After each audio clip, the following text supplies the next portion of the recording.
Bienvenue à cette autre formation de Maelstrom Média. Aujourd'hui, nous avons l'immense plaisir d'avoir Maître Valérie Bastien-Dupuis avec nous pour cette formation qui est à la fois fascinante et intrigante, une formation sur le droit spatial. Enchanté, Maître Bastien-Dupuis. Enchanté. Oui, exactement. Droit spatial, ça existe? Alors, c'était ma première question. Hein. Est-ce que le droit spatial existe? Si on considère que le droit international, pour beaucoup de gens, est des fois un peu plus du soft law, qu'il est plus dur à appliquer, est-ce qu'on parle vraiment de droit quand on parle de droit spatial? La réponse est oui, mais je vais commencer par mon premier message que je dois faire. Il faut que je dise que tout ce que je dis pendant cette présentation-là est mon opinion personnelle, pas l'opinion du ministère de la Justice ou de l'Agence spatiale canadienne. Alors, je peux commencer à répondre à votre question. Écoutez, on est très heureux de savoir que c'est votre opinion personnelle et bon, l'Agence spatiale, on ira leur demander leur opinion un autre jour. Exactement. Donc, ma question, est-ce que ça existe, le droit spatial? Oui, ça existe. Et dans un contexte où je sais que les gens croient peut-être pas tant que ça au droit international, on se retrouve quand même dans un contexte de droit international qui est dans le droit international le plus appliqué, en fait. Parce que ça coûte extrêmement cher aller dans l'espace. Ça coûte vraiment cher, donc les pays veulent y aller ensemble et ils veulent aussi s'assurer que tout le monde suit les mêmes règles. Alors, oui, ça existe et c'est même très suivi. Okay, de ce que je comprends, dans le fond, quand on parle de droit spatial, les pays se sont auto-légiférés ou se sont auto-encadrés pour faire en sorte que leur pratique, lorsqu'on va dans l'espace, lorsqu'on est dans l'espace, peut-être un peu nous expliquer, là, c'est quoi, on a signé un traité, des traités, comment c'est encadré, cette pratique-là? Donc, c'est ça. Donc, il y a essentiellement 5 gros traités, mais je dirais 4 qui sont vraiment importants, suivis et ratifiés. Il faut aussi mettre ça dans le contexte. Donc, le droit spatial a été créé dans les années 60. Le but, là, c'était... Fait que là, on se retrouve dans un contexte historique de la guerre froide.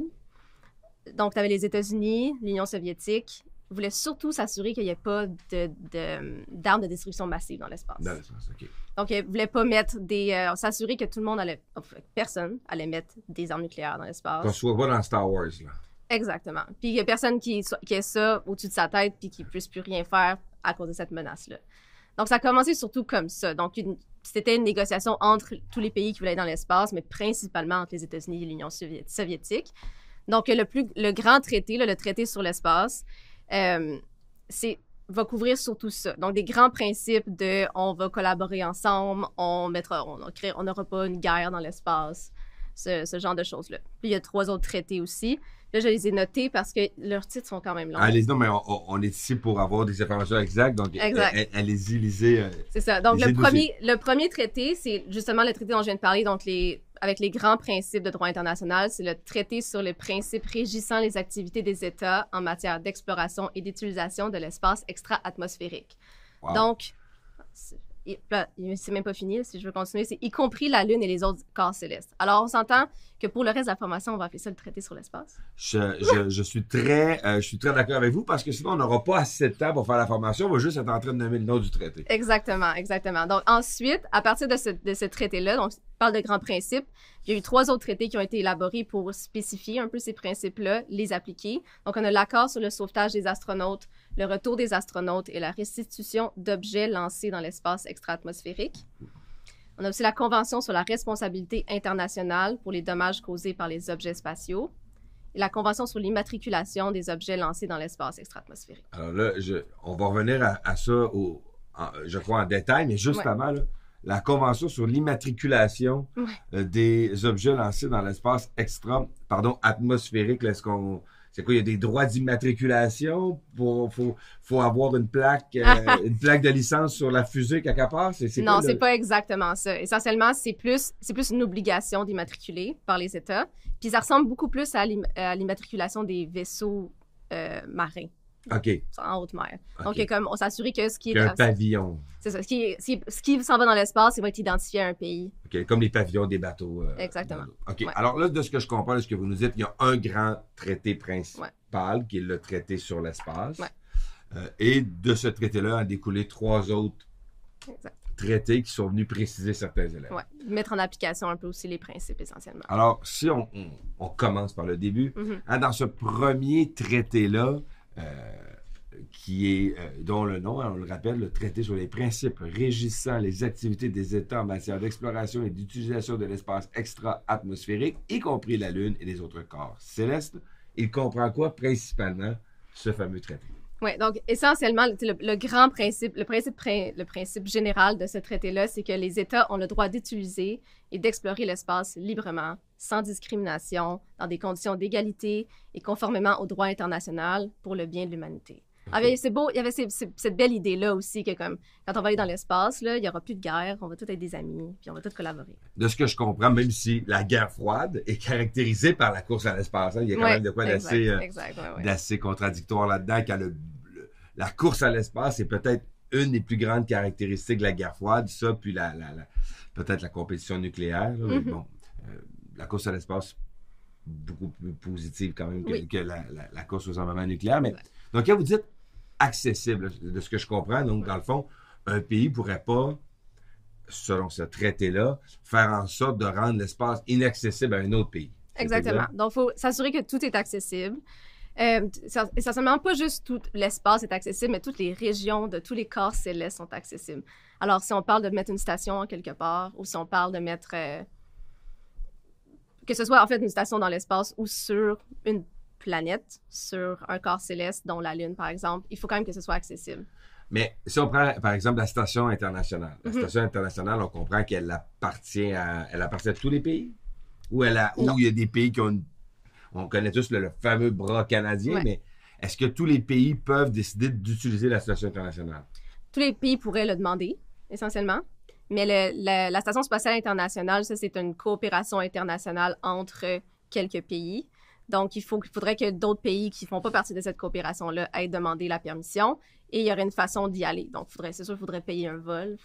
Non, mais exemple, est-ce que la Chine fait partie de cette coopération-là? Non. Bon, exemple, la Chine aurait les moyens techniques là, d'envoyer une fusée. Ouais. Est-ce que c'est directement à la station, par exemple?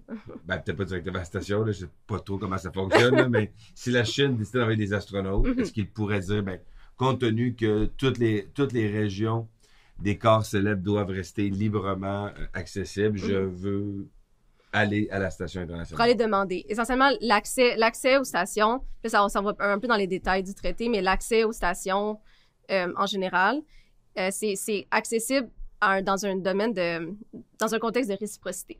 OK. Donc, si, par exemple, la Chine voudrait aller à la station, ben, il faudrait peut-être, après ça, s'assurer que leur station aussi est accessible à l'inverse. Mais il n'y en a pas. Ils sont en train d'en mettre une dans l'espace. Mais il n'y en a pas présentement. Ouais. Donc, quand les Américains, par exemple, sont allés sur la Lune et qu'ils ont planté le drapeau américain, ils n'ont pas pris possession de la Lune. Non, exactement. Ça, c'est un des grands principes aussi du traité, c'est que les corps célestes ne sont pas appropriables. Donc, les États-Unis, en mettant leur drapeau, ils ont juste dit, nous, les Américains, on était là en premier, mais ils auraient pu mettre un drapeau avec la planète Terre par-dessus. Oui, exactement. Ça ne fait pas en sorte que la Lune est aux États-Unis. Comme par analogie, là, on n'est pas comme quand les Européens sont débarqués sur le continent américain puis qui ont planté des croix en disant c'est maintenant à nous, avec peu de soucis des autres peuples qui y habitaient. Là, on n'est pas du tout dans cette... Parce qu'on aurait pu avoir cette conception-là, quand les Américains sont arrivés, ils plantent leur drapeau. Il y a une forme d'appropriation un peu dans ce geste-là, mais vous nous dites qu'au niveau du droit spatial, c'est tout le contraire. Exactement.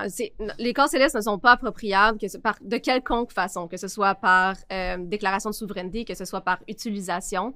De quelconque façon, c'est pas appropriable. Alors, c'est un bien commun de l'humanité. C'est beau. C'est un bien commun de l'humanité. Vous avez parlé tantôt d'armes de destruction massive. Donc, on pourrait pas, par exemple, par des satellites, mettre des armes nucléaires ou des armes qui pourraient partir de l'espace et attaquer un pays. Exactement. Donc, c'est une des prohibitions qu'on trouve dans le traité sur l'espace, c'est qu'on ne peut pas mettre d'armes de destruction massive dans l'espace.